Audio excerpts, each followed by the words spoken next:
Salut à tous, on se retrouve pour une petite partie de King Domino en mode compétitif. On est contre Marie Cunégonde. Elle est rang élite, ou il est rang élite, mais je pense elle, vu que c'est Marie. Et c'est nous qui commençons. Donc là, on va commencer par choisir la couronne de bois. J'aurais pu choisir la deux couronnes de pâturage, mais vu que c'est le dernier domino par rapport au deuxième domino de la couronne de bois, il me semble plus intéressant de choisir cette couronne de bois. Je vous rappelle, la liste des dominos, vous l'avez là.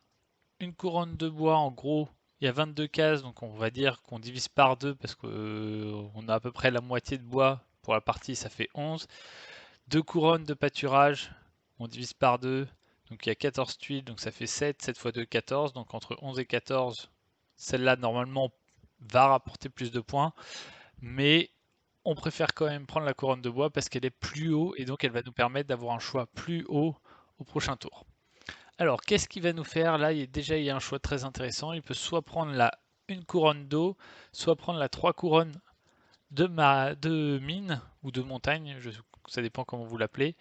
Je pense que je prendrai à sa place la couronne d'eau. Mais du coup, moi, je vais prendre cette trois couronnes de montagne et ça va déjà me faire un bloc de deux couronnes, de quatre couronnes de montagne. Donc, je vous rappelle, hein, les montagnes, il y a 6 cases, mais il y a énormément de couronnes, donc ça peut être intéressant d'avoir cette case. Et je pense que je prendrai le double bois pour avoir le premier choix au tour d'après. Alors, qu'est-ce qu'il va nous faire? Donc voilà, elle a choisi la couronne d'eau avec un bois à côté, et nous, on va placer ce domino ici. Et l'idée, j'essaie tout de suite de m'imaginer où est-ce que je vais placer mes deux mines. Donc si on le place comme ça, on va pouvoir tout de suite mettre deux domino de mine ici et ici, et se faire un coin de mine tout de suite. Donc voilà, essayez, avant de placer vos premiers dominos, de tout de suite réfléchir à comment vous allez les orienter. C'est toujours intéressant et c'est comme ça que vous ferez des bonnes parties, hein. Hop, on va le placer ici et on va prendre le double bois, nous. C'est ce qu'on s'était dit. Le double bois, on va essayer de partir vers le bas en se disant que si je récupère des cases bois blé, je vais les mettre là. Enfin, bois prairie, je vais les mettre là. Et si je récupère des cases au bois, je vais essayer de les mettre plutôt par ici. Donc mon bois sera un peu la catégorie de paysage qui entourera mon royaume principal.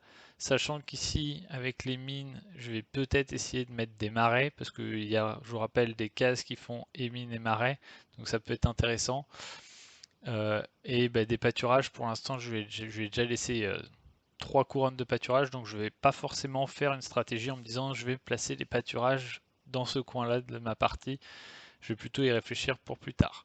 Mais voilà, peut-être laisser ici de l'emplacement pour les marais, ici mettre mes prairies, et ici plutôt, voilà, contrairement à ce que je vous disais, je vais plutôt partir dans ce sens-là pour mon bois, et je vais prendre la couronne de prairie.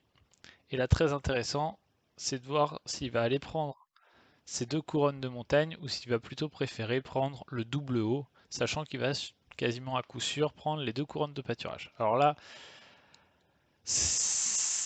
il a eu pas mal de chance, c'est que toutes les couronnes de pâturage sont tombées tout de suite et du coup il a déjà une zone avec 5 couronnes de pâturage, ce qui le met assez bien dans cette partie, parce que du coup il va pouvoir capitaliser sur ces couronnes de pâturage et ne pas garder d'emplacement en se disant est-ce que je vais avoir ces couronnes là. Donc c'est toujours intéressant quand vous partez sur des éléments qui sont peu représentés, donc c'est-à-dire les montagnes, les marais et les pâturages, de vous dire bon, il y a pour les pâturages et pour les marais 4 cases qui rapportent des couronnes et pour les mines 5.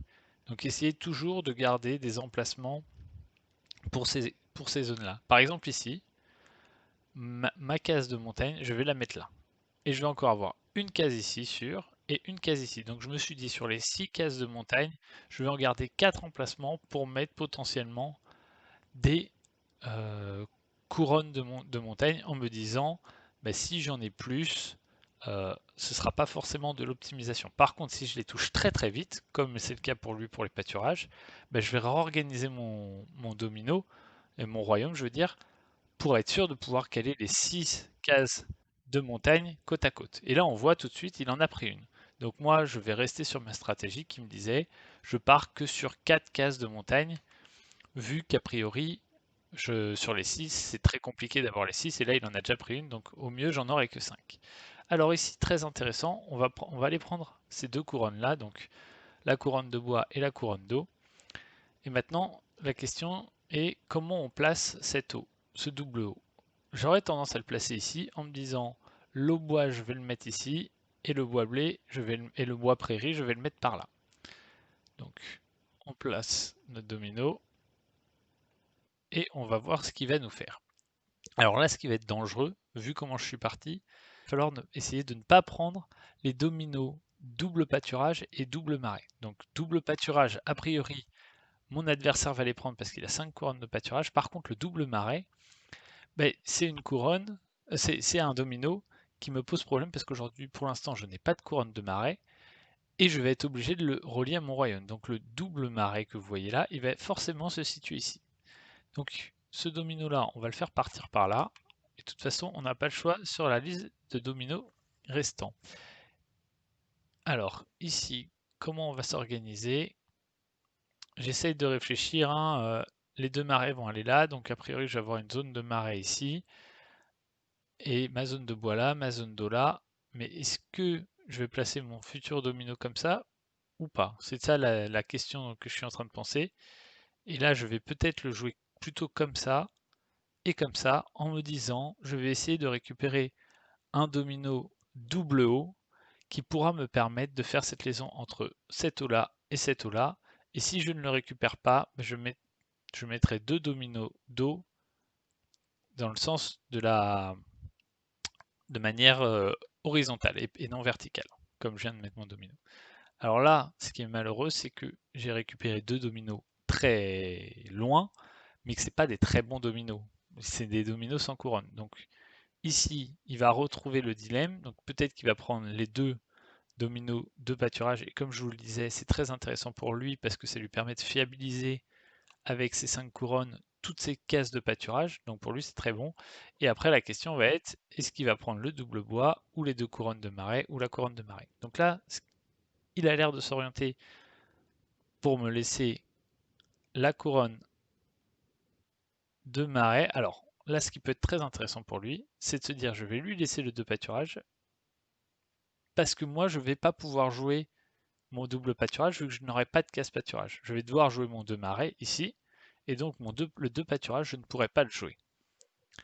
Et voilà, c'est ce qu'il fait. C'est très bien joué de sa part parce que ça m'a m'empêché, moi, de jouer certaines cases. Donc là, c'est très bien joué de sa part, il n'y a rien à dire. Et du coup, il nous met tout de suite dans la difficulté sur cette partie. Alors, c'est vraiment pas de chance qu'on soit tombé sur les deux marais et qu'en plus on ait gardé le dernier choix et qu'ensuite les deux dominos double pâturage soient sortis. Alors, nous, on va le placer ici, comme on s'était dit, et on va faire ça.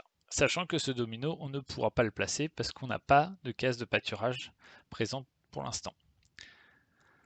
Alors, ici, on a un double bois qu'on va sûrement placer là-haut, et ensuite, on va sûrement récupérer ce bois prairie qu'on va placer ici. Alors là, il faut faire attention. Je vous avais dit, j'espère avoir le double haut plus tard. Malheureusement, il y en a déjà un qui passe, donc il n'en restera plus qu'un. Je recentre mon domino. C'est un petit défaut du jeu, dès que vous devez défausser un domino, il décale votre domino, mais pas de problème, vous pouvez appuyer sur les flèches pour le recentrer. Ça, c'est pas un souci, hein. Hop, on va placer ce domino ici. Alors, hop, on va placer ça là. Non, je vais plutôt placer ça là. Je vais essayer de pas trop me bloquer mes zones de prairie tout de suite, parce qu'il reste encore beaucoup de dominos qui rapportent des points avec les prairies. Donc je veux pas trop je veux pas me bloquer des espaces qui m'empêcheraient à terme de rapporter ces points-là. Je vais me réexpliquer. Je veux pas euh, trop me bloquer ces cases de prairie parce qu'il reste encore 3 couronnes de prairie, enfin plus que 2 avec celle-là, mais il reste 2 couronnes de prairie et moi je vais avoir plus que 1, 2, 3 dominos, 4 dominos potentiellement, 5 dominos qui pourront y aller. Mais vu que la prairie c'est ce qui est le plus fréquent, je veux pas trop me bloquer et donc je veux laisser le plus d'espace possible à ces dominos, à ces potentiels dominos. Donc c'est pour ça que j'ai choisi de placer ceux de bois plutôt qu'ici, ici, Comme ça, je me dis, ça libère de l'espace. Ce domino-là, il va aller là. Et a priori, vu comment les dominos sont sortis, je vais récupérer le bois haut que je vais placer ici pour pareil me laisser de l'espace pour le bois, sachant que pour l'instant lui n'a pas de couronne de bois, donc je vais essayer de garder un maximum d'espace pour le bois. Donc voilà, c'est aussi avec le placement de vos dominos que vous allez pouvoir vous ajuster en permanence. Alors, qu'est-ce qu'il va nous jouer ici? On n'est quand même pas très bien dans cette partie, et la principale raison, c'est parce qu'il a réussi à nous faire défausser un domino de pâturage qui forcément va nous faire perdre des points parce qu'à la fin on n'aura pas ce domino là, mais aussi nous faire perdre les 5 points par rapport au fait que notre royaume soit rempli à la fin de la partie. Donc ça c'était bien joué de sa part. Maintenant voyons lui comment il s'en sort. Pour l'instant il n'a pas couronne de bois, il n'a pas de couronne de prairie, et il n'a qu'une couronne d'eau. Donc sur on va dire les ressources fondamentales du jeu, ce qu'il y a de plus fréquent, on est bien devant lui en termes de couronne. Bon, il va avoir une couronne de prairie, hein, mais ça, c'est peut-être un peu le seul point positif de notre partie, sachant qu'on a aussi quand même pas mal de montagnes, donc à voir s'il va être obligé plus tard dans la partie de prendre des couronnes de montagne pour m'éviter de mettre trop de points. Ici, il y a deux possibilités. Je me suis gardé une sortie de prairie, mais soit je vais mettre deux couronnes de montagne avec la case de marais pour ensuite essayer de le rejoindre ici, soit je vais essayer de mettre une couronne, enfin la case qui n'a pas de couronne de montagne avec la couronne de prairie ici pour me faire une sortie pour la prairie. Mais ça va dépendre de ce que je vais piocher. Ici, petit détail, pourquoi j'ai retourné mon domino par rapport à être comme ça. Si je le place ici, je n'aurai plus des places pour de la prairie. En le plaçant comme ça me permet peut-être en fin de partie, si besoin, de caler un domino avec du pâturage, mais ça me permet d'avoir une opportunité de plus, une opportunité de plus. Et je vais prendre la case de forêt. Et là, très intéressant, c'est que vous voyez, on arrive dans le cas où c'est le dernier domino d'eau, double eau, je veux dire. Et ça, c'est très problématique pour nous, parce qu'on s'était dit, notre objectif, c'est le dernier domino d'eau, de le mettre ici pour relier cette couronne-là à ces deux dos. Après, on parle que de deux dos, donc au pire, on peut se dire, ces deux dominos d'eau, au pire, on ne le relie pas à toutes nos couronnes d'eau. Sachant que pour l'instant, il y a trois couronnes d'eau qui sont passées et qu'on n'en a qu'une. Donc c'est pas dramatique. Là, au vu du nombre de couronnes de forêt que je vais avoir, je vais peut-être focaliser mon énergie plus sur les couronnes de forêt en me disant je vais placer cette couronne ici, celle-ci je vais la placer là, et peut-être que je vais continuer ma forêt par là parce que c'est ce qui va me rapporter le plus de points. Voilà, vous mettez des stratégies en place au début de la partie en fonction des dominos que vous avez en vous disant voilà ici je vais faire une zone de bois, ici je vais faire une zone d'eau en essayant de relier avec un double eau ici. Mais si ça ne se produit pas, il faut vous adapter, c'est un jeu, on est en constante adaptation. Alors là, c'est très intéressant ce qu'il a fait, c'est qu'il allait préférer prendre ce double haut pour m'empêcher de faire cette fameuse liaison ici. Donc nous, qu'est-ce qu'on va faire? On va plutôt prendre le... Là, j'étudie un peu mon adversaire, c'est-à-dire que en termes de pâturage, il s'est coincé. Donc ça, c'est la dernière case qu'il va pouvoir mettre. Alors que celle-là rentre parfaitement, vous voyez, ça lui fait 5 points parce qu'il y a cette case de pâturage, alors que celle-là fait 5 plus 8. Mais celle-là lui vaut également beaucoup de points parce qu'il va pouvoir développer du marais. Et moi, j'ai pas envie de lui laisser se développer en marais, donc je vais prendre ce domino de marais en me disant que de toute façon, ce domino de pâturage, ça va lui faire des points en plus. Mais au moins, cette faculté de marais, il va pas pouvoir mettre beaucoup de points avec. Alors, qu'est-ce qu'il va nous faire? La couronne d'eau et de bois, il va peut-être potentiellement la mettre là. Je pense que c'est l'endroit idéal pour lui. Donc il a un domino pour l'instant très structuré et ça c'est très fort de sa part. On peut voir que le mien est déjà un peu plus déstructuré, notamment lié au fait que au début j'ai eu le double marais qu'on a été obligé de mettre relié à notre case centrale. Et ça, c'est jamais bon. Le hacking domino, vous voulez essayer d'avoir les ressources de base, ce que j'appelle les ressources de base, c'est la prairie, le bois et l'eau autour de votre case centrale. Et les mines, les pâturages et les marais, essayez de les écarter le plus possible parce que ces dominos, c'est des dominos, c'est des surfaces où vous aurez beaucoup moins de dominos et où donc ce sera beaucoup plus facile de concentrer des zones de ces surfaces-là à l'extrémité et des grandes zones au centre pour les ressources que j'appelle fondamentales, c'est-à-dire le bois, c'est-à-dire l'eau et c'est-à-dire la prairie. Alors, bon, il met un peu de temps à jouer, mais on va pas passer son tour, hein. Il est juste sûrement en train de compter ou d'examiner ce qu'il va pouvoir faire avec son domino. Alors là, très intéressant, vous voyez ce domino-là de prairie et mine, on en parlait justement potentiellement pour pouvoir le mettre là, à voir s'il va nous le laisser. La logique voudrait qu'il ne nous le laisse pas. Donc voilà, c'est ce qu'il a fait, hein, il ne nous l'a pas laissé. C'est plutôt bien joué de sa part. Nous, la question, c'est est-ce qu'on va prendre le double bois maintenant ou est-ce qu'on va prendre la couronne d'eau? Je pense qu'il faut quand même partir sur cette couronne d'eau, quoique la couronne de bois peut être pas mal. Le double bois, je veux dire, peut être pas mal pour m'assurer d'avoir la dernière couronne de bois.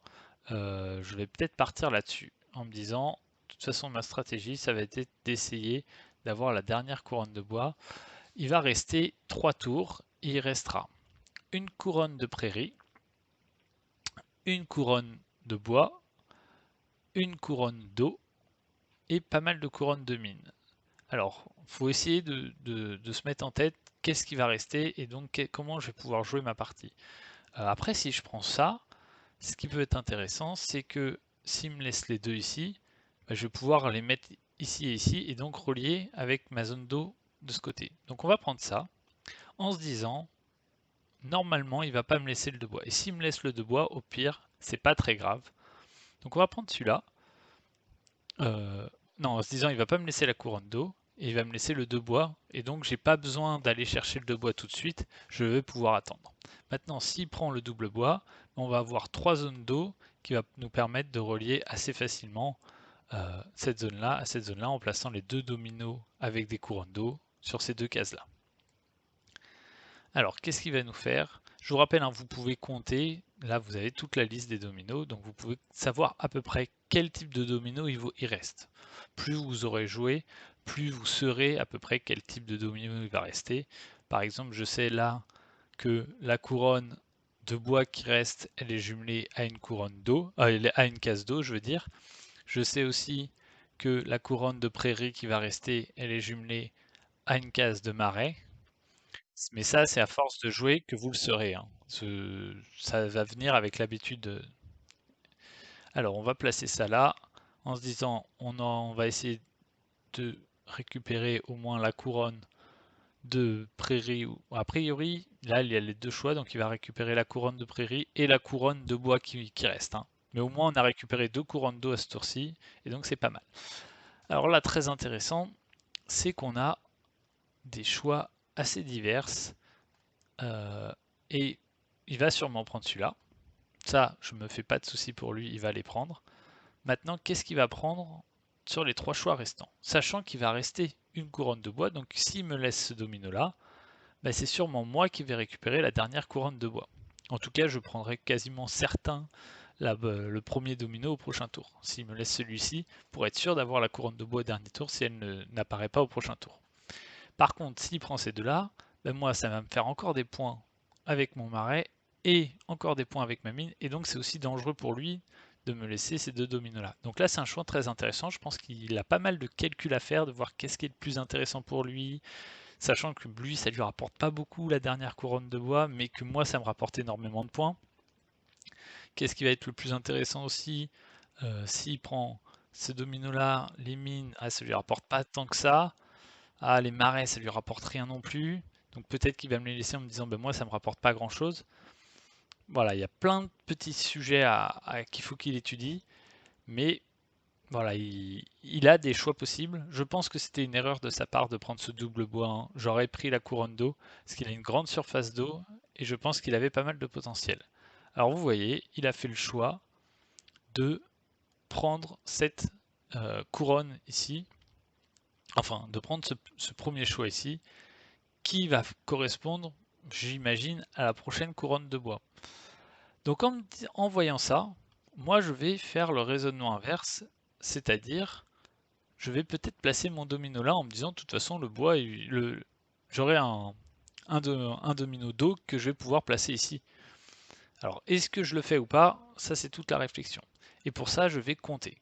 Donc là 1, 2, 3, 4, 5, 6, 7, 8, 9, 10, 11, 12, 13, 14, 15, 16, 17. On a 17 tuiles d'eau. Et il en reste plus qu'une. Parce qu'il y en a 18. Maintenant, je compte le nombre de couronnes. 1, 2, 3, 4, 5. Je sais que c'est une couronne d'eau qui reste. Je peux même vous dire précisément que c'est une couronne de eau prairie. Et vu qu'il a les deux premiers choix, il va prendre la couronne de bois et la couronne d'eau. Donc je ne vais pas prendre ce risque et je vais jouer ce domino à cet endroit-là. Mais c'est parce que j'ai fait le décompte que je me dis qu'il ne faut pas que je prenne ce risque. Parce que je ne risque de jamais voir ce domino. Et ça, c'est très important à King Domino, que vous puissiez faire les comptes pour être sûr de savoir quel domino il va falloir que vous gardiez pour le dernier tour. Donc là, c'était le dernier tour. Je savais qu'il y avait la couronne de bois avec la prairie, je vous l'avais dit tout à l'heure. Je savais qu'il y avait la couronne d'eau avec la prairie. Et donc sur les 3-4 derniers tours, essayez de visualiser quel type de couronne il reste et qui vont sortir. Et en fonction, essayez de placer vos dominos de la meilleure des façons. Là par exemple, si j'avais placé ici pour me dire au moins ce bois là il va me rapporter 4 parce que j'ai 4 couronnes, j'aurais sûrement jamais eu cette couronne d'eau pour faire la liaison avec ces deux cases d'eau, et au final ces deux cases d'eau elles me rapportent 6 points alors que cette case de bois m'aurait rapporté que 4 points. Donc voilà pourquoi ça peut être intéressant, et surtout ce domino de bois, je vais pouvoir le caser ici. Donc ça, c'est des petits détails, mais qui vont peut-être faire la différence quand une partie, je joue à 2-3 points près, et au final, c'est des différences qui peuvent rapporter 2 points, 4 points, 8 points. Ça dépend un peu de comment la partie se déroule. Donc j'imagine qu'il va prendre les deux couronnes d'eau, et nous, vu qu'il fait ça, on sait ce qu'on va faire. On va faire ça, et on va, vous voyez, le fameux espace de 4 pour les montagnes, il va être parfaitement rempli, et c'est sûrement ce qui va faire la différence dans cette partie. C'est que j'ai organisé mon domino en me disant voilà, au début je vais essayer d'avoir 4 cases de montagne, ou en tout cas je vais pas trop toucher ce coin là-bas pour essayer d'avoir ces cases. Ici je voyais que je commençais à avoir trop de cases pas assez de place pour mon bois parce que je récupérais beaucoup de couronnes de bois et beaucoup de cases de bois, donc j'ai étendu un peu mon bois vers la gauche en me disant j'essaierai de relier mon eau d'une manière ou d'une autre, mais un peu plus loin que ce qui était initialement prévu, parce que je voyais bien que j'allais avoir beaucoup de cases de bois. Et tous ces petits détails fait que au final mon domino, à part mes cases de pâturage, mais au final qui ne m'intéressent pas parce que je n'ai pas de couronne de pâturage, est plutôt bien organisé et donc me permet de me rapporter beaucoup de points. Alors est-ce que ça va suffire? J'ai pas fait les comptes, mais en tout cas, on a fait une partie qui est très très bonne parce qu'on a eu un départ assez mauvais, notamment sur le fait qu'on a chopé ce domino avec double marée, puis ensuite au tour d'après le domino avec deux pâturages qu'on n'a pas pu placer. Et malgré ça, on a réussi à réorganiser notre domino et à mettre plus de points que notre adversaire avec un domino de moins. Donc c'est l'exemple typique de s'adapter, d'essayer d'identifier vos zones sur votre royaume, et forcément ne pas forcément laisser trop d'espace, par exemple aux montagnes dès le début, pour vous adapter et pour essayer de garder d'autres espaces pour d'autres zones. Et donc au final, on gagne de 6 points. J'espère que cette vidéo vous a plu et on se retrouve à la prochaine. Allez, salut!